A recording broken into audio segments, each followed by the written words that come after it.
Slippery elm is just one of those amazing herbs with a history that goes back to about, I read somewhere, 1790.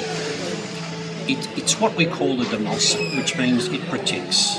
And therein lies the secret to a herbal remedy, and particularly one that protects mucosa, as in gut lining, from irritation of excess acid or spicy food, alcohol, any surface that needs protecting. And in fact, slippery elm in the old days used to be used for wound healing because it actually protects the wound as well. What slippery elm does is actually allow the digestive process to proceed, and it protects the areas that are most vulnerable, which are the ones at the upper part of the esophagus, because that's where the burning is felt, and that's where the discomfort really, particularly at 2 o'clock in the morning, is felt. So I actually suggest to people I see that they carry slippery elm capsules, which is just so exciting because it's a much more convenient form and easy to use form than the tablets. They just take some capsules in their pocket.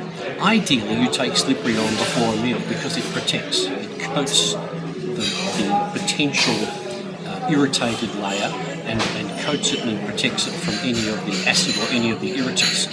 But, I find, and I get feedback from lots of people, it actually works just as well, which therapeutically I can't explain.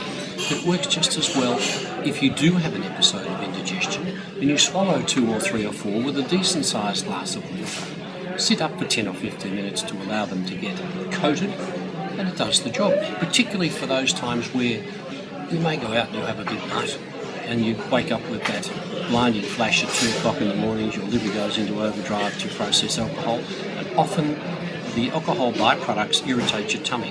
It seems to settle quite well.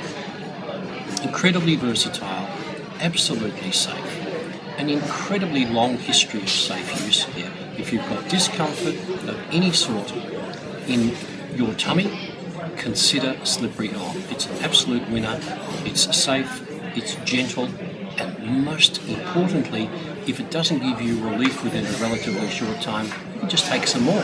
How easy is that?